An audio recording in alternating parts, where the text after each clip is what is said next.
Hey, what's up guys? This is Jared here with Texas Tough Customs. I'm getting ready to do an IGR on my Talon X back here. And I went to go get YouTube certified as I do and found that there are no videos to help guide people into doing this on your own. So I figured I'd make one. Now, I want you to remember, I am not a mechanic. I don't tear engines apart. I don't generally like going into engines and transmissions and stuff. I save that for the guys that know what they're doing. But I've heard enough about how easy this is, so I think I can tackle it myself. And I just wanted to make a video to let you guys that are pretty handy know that you can do it too. So first off, I got the Reduction Boss 25% IGR. It came in. We got the cover here with the little screw thing on it. Some instructions on what to cross over. We got the new gear reduction with the clutch plate and all that stuff on there. New gear that goes in. Got a bunch of gaskets here, some new O-rings, some speed healers, and some instructions here. I have read over 4 or 5 times, and I think that it's a doable thing. The instructions are great from Reduction Boss.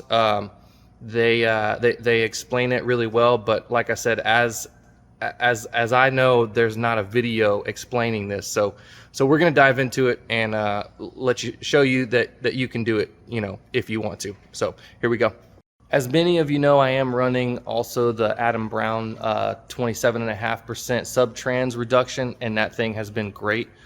Previously, I was running some 35-inch Rockzillas, and it did absolutely amazing with just the Adam Brown sub-trans, as well as a torque locker, and this thing was an animal on those 35-inch Rockzillas.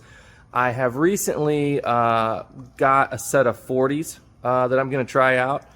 Bolted them on, and I think that now it's time to get it a little bit more, give it a little bit more gear reduction. So that's why I'm going to stack on this 25% IGR as well. So yeah, that's my setup. This is what I'm going for, and we're going to see what this Talon can handle, and we'll go from there.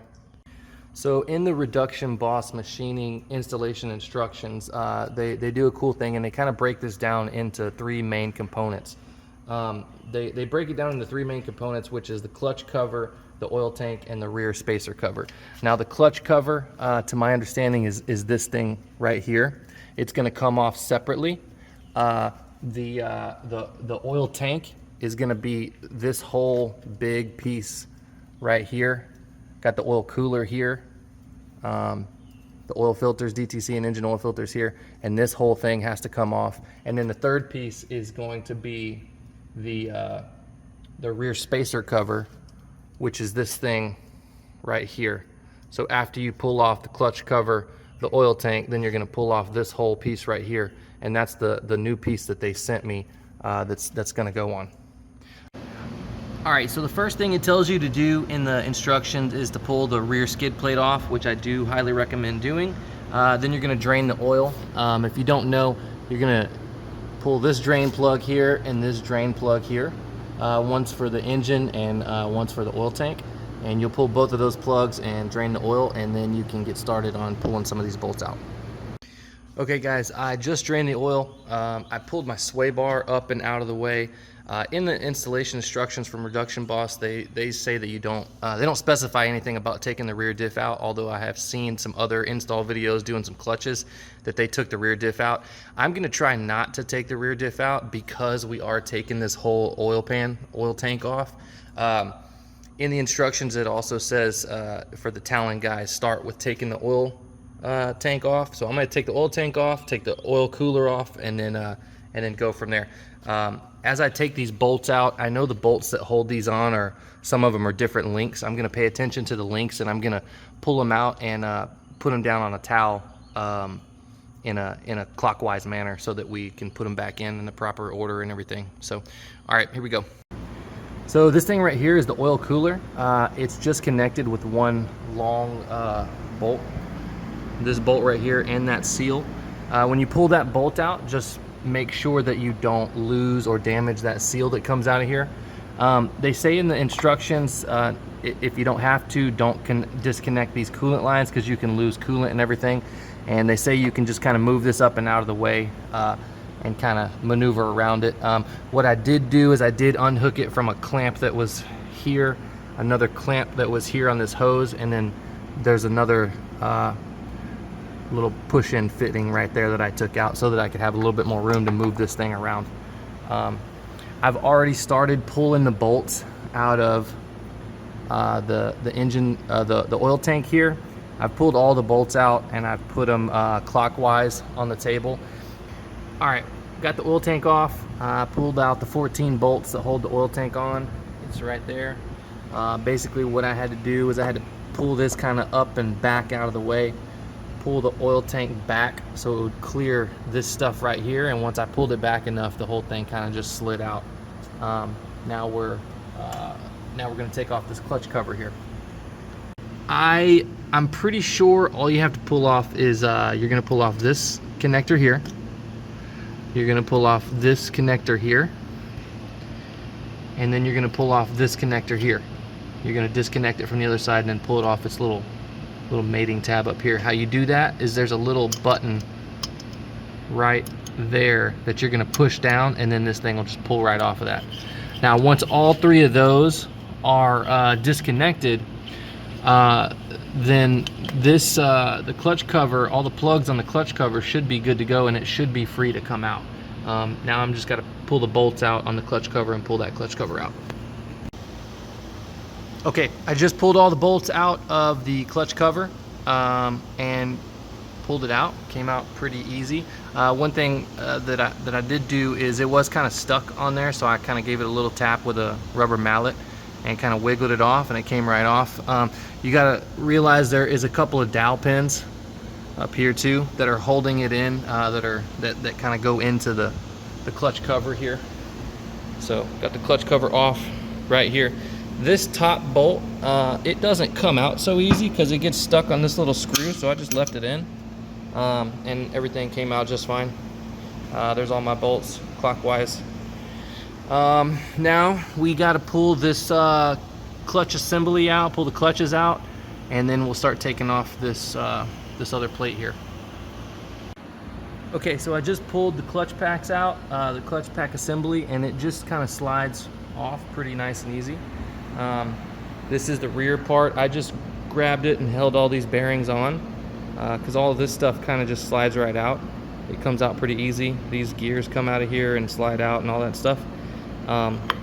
So I just held on to this, grabbed it with both hands, and just kind of eased it out. And the reason why I specify ease it out, because there are these little, there's some little like rubber O-rings on here. They're like little split rings that you want to make sure that you don't damage. So you want to be nice and easy both pulling it out and putting it back in, so that you don't damage those. Cool, now that we got that, I'm gonna go ahead and take the rest of this plate off here and get to swapping those parts over. Okay, so in order to remove this cover here, I was kind of wiggling around trying to figure out how to come it off. There's two bolts that are hiding right here that also need to be removed so that you can pull this cover off. So just know that you're not crazy if this thing doesn't slide off. If you got all the bolts all the way around it removed, you got two more in here that we need to take off. Okay, so got the last back cover off, and just want to make you aware that when you're pulling this cover off, watch out, because I had this little washer fall off, and I'm pretty sure it needs to go right back on there. So when you pull that back cover off, it's going to slide off of all of this here, and this washer for me was stuck to the cover and it came off and fell off. So just make sure to watch out for that washer right there. Next up, we're gonna take this gear off. This is a left-hand thread right here. I can't remember what size it says in the instructions, but just make sure that you're not lefty-loosey, righty-tightying, but you're gonna righty-loosey and lefty-tighty on this. So just make sure that you're not going the wrong way when you go to take this guy off, so that we can put the new gear back on. Okay, we've just slid this this new gear on. It comes from Reduction Boss saying out, and that's the side that should be facing out of the motor. And then the old gear that we pulled off, we have this little washer that goes on first, then your nut that goes on, and then remember it's a left-hand thread, so we're going to screw it left to tighten it up. I'm pretty sure this nut is a 29 millimeter. I have a 30 millimeter socket that I used, and that seems to work just fine. So we're going to torque this down now, and we're going to move on to moving over the parts on the spacer we got. Okay, we are working on the rear spacer cover now. Here's my old one. Here's the new one that came from Reduction Boss. It's already pre-machined so that the larger IGR gear will fit in. We have to take over some stuff, so we got to pull this guy out, put it over. We got to pull this stuff out, move it over, flip this over, make sure we got everything from this old one put on the new one, and then we can move on. Okay, we flipped it over. We got everything on the other side. This is going to be on everything on the internal side, the engine side we've gotten. Now we're going to do this is the outer side. Just make sure that you're taking everything that's not on. So like these little, I don't know what you call them, dowels, or I don't know if they're dowels or if they're kind of some kind of port or something, but all of these little guys, you want to make sure that you transfer them over exactly one at a time so that you get all of them.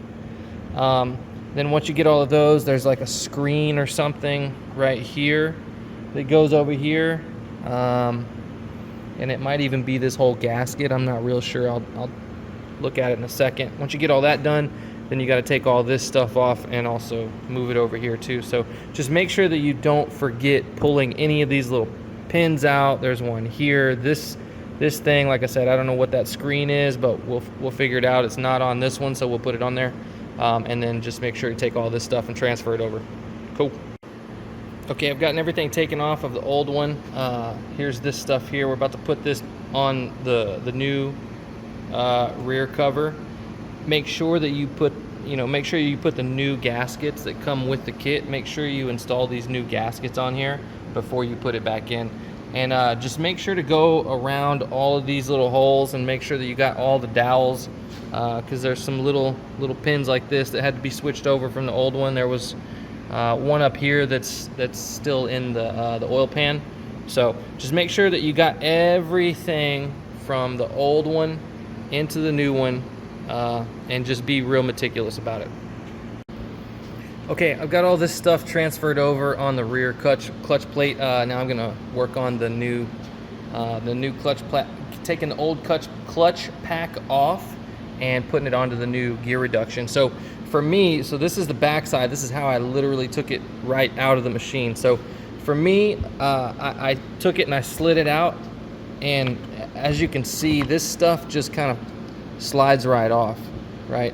This comes out of the clutch pack there. Is there a washer? Yeah, there's a washer in there, so just be careful with that. Make sure you put it back where it goes.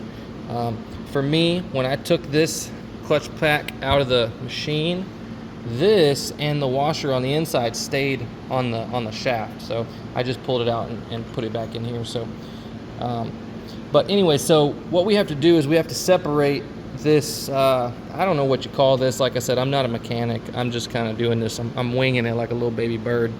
So we got to separate these two clutch packs, and you got to make sure that you keep the rear one on the same side as it came off, right? What's cool about the Reduction Boss, the new IGR that came, it tells you right here the outside. And there is a slight difference. There's rivets on one side, big rivets on one side, and smaller rivets on the other. Pretty sure the smaller rivets are obviously on the inside of the machine, and the bigger rivets are on the outside. But like I said, they label it right here, so you know how it goes. Now, in order to get these off, you have to pry them off, right? And go to the Reduction Boss YouTube page, and he shows you exactly how to pry these things off, because you want to pry off of the gear, not this plate here, because these plates can break. And what he says is he shows you how to put a pry bar on here, 180 degrees away, pry this up. Once you get that off, you flip it over, you put it on two 2x4s, and then pry the other side off, and it should be good. So go check that video out. It'll show you exactly how to do this part, and you'll be good to go. Okay, we got the clutch pack switched over from the old gear to the new IGR here. It's pretty self-explanatory. Like I said, go watch the video, Reduction Boss on YouTube. He's got a video showing you how to remove these clutch packs and put them back onto the new one. It was very easy. It was very easy, so don't worry about it. Now we're gonna go test fit this and see where we got to cut the case out to trim this so that we can get this new bigger gear in there, and then we'll go from there. Okay, so I have slid the new clutch pack assembly with the new gear reduction onto the shaft in place so we can check for clearance. I took a marker and marked kind of on the outside right there where I'm going to need to trim, and then also up here on the top needs to be trimmed through there also as well. So I'll pull this back off, stuff the engine with rags, and make sure we don't get any shavings in the engine, and then I'll start grinding.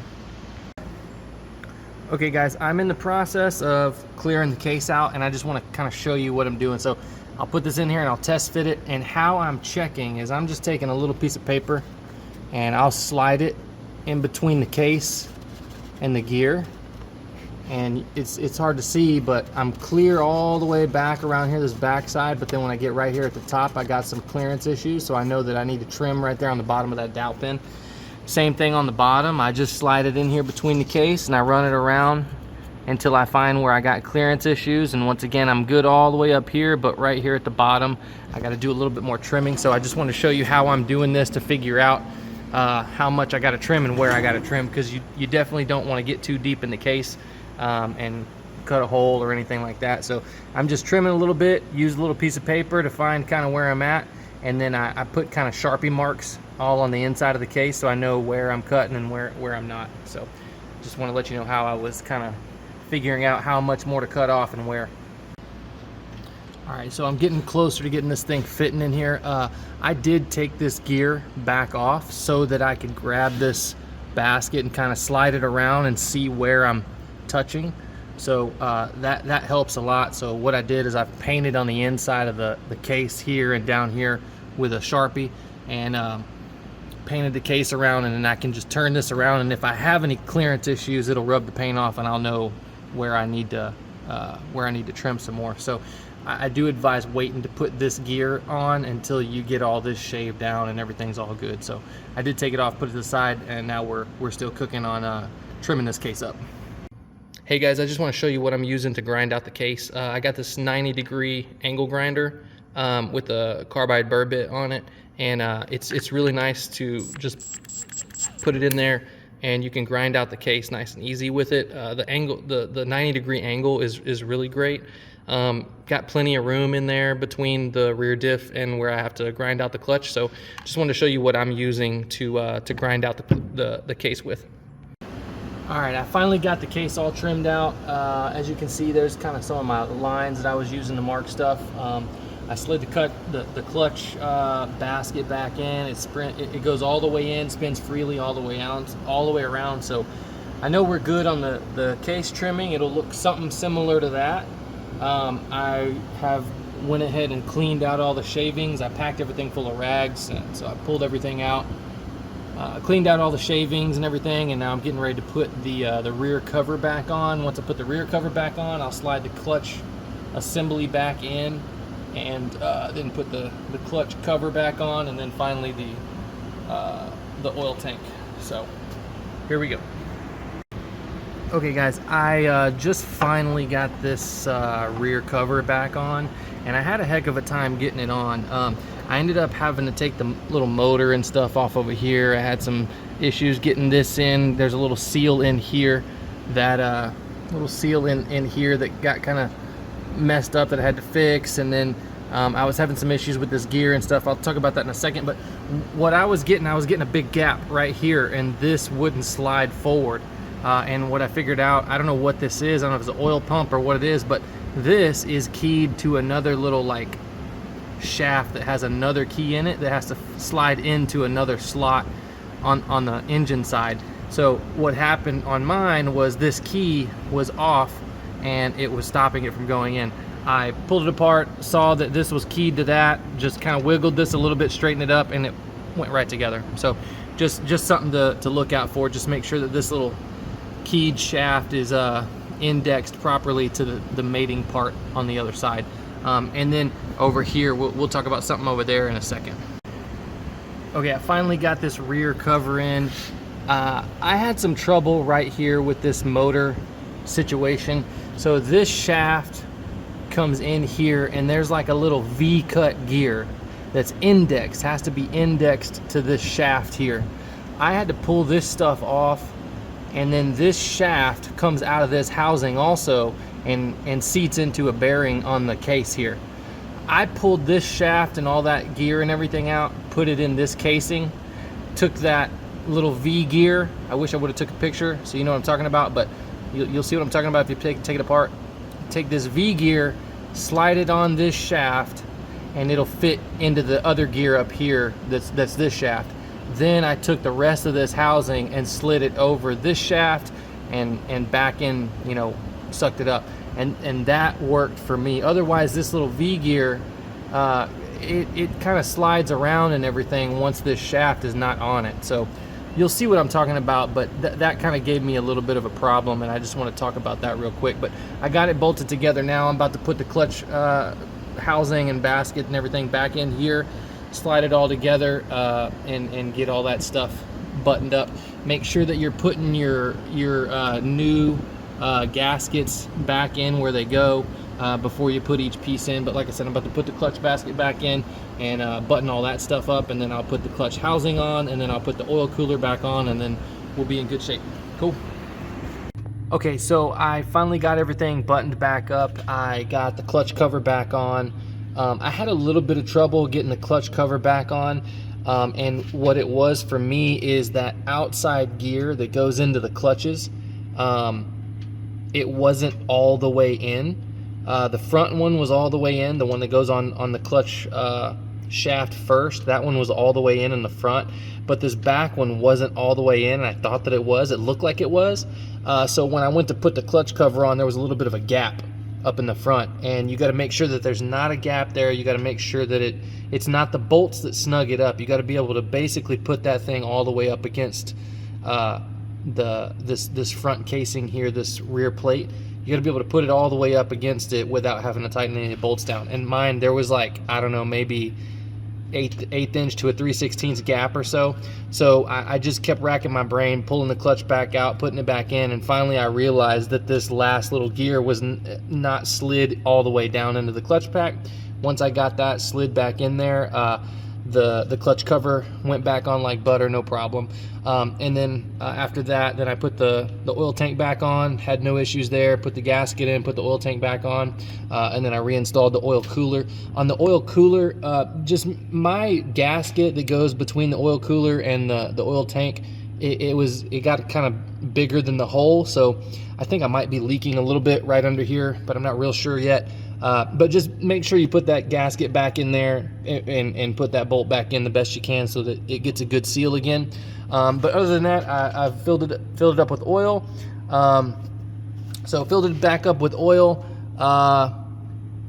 and I did I'm running Scott Alvarez's from Florida Cracker Tune. I'm running Scott Alvarez's tune on it for the IGR and the low because I am running both of them. So I flashed the tune, put the oil in it, took it for a little test drive, and it did great. Like I said, I'm running these 40s on here. It's lifted right now on the lift, so it's not sitting flat, but when it sits down on the flat, man, this thing's a beast. And so what I can tell you is that this IGR on top of this low is absolute animal. Like it's great, it's perfect, it's exactly what I wanted. One thing that I did notice, as soon as I fired it up, I got a little bit of a whining, and I think maybe it was just touching the case. Maybe that gear was touching the case just a little bit, but I got a little bit of a whining right when I started it up for maybe about 20 seconds, and then it went away. And then after that, when I took it for a test drive, I have a little bit of whining, like if I'm giving it gas and once I let off the gas, I get some whining. I I spoke with Jeremy Lee over at Reduction Boss, and he said that's normal. He said it should quieten down after, you know, after the gears break in a little bit. Just something to know. I just wanted to make sure that I didn't do something wrong and mess anything up. So, but just know the whining is normal, and that it should go away, you know, once it breaks in a little bit. But other than that, man, this thing's great. Highly recommend it. It's definitely doable. If you got a little bit of if you're slightly mechanically inclined, it's definitely doable. And I recommend it if you're looking for extra gear reduction, you're running big tires or portals, or you're a mud guy or whatever. I definitely recommend it. So cool. I hope you enjoyed the video. Appreciate it. Like it, subscribe, or don't, whatever. We appreciate your business. We appreciate you watching this video, and I hope this video went on to help somebody else, you know, in their quest to install this IGR. Cool, guys. Thanks, and enjoy. Here's a little video of it in action.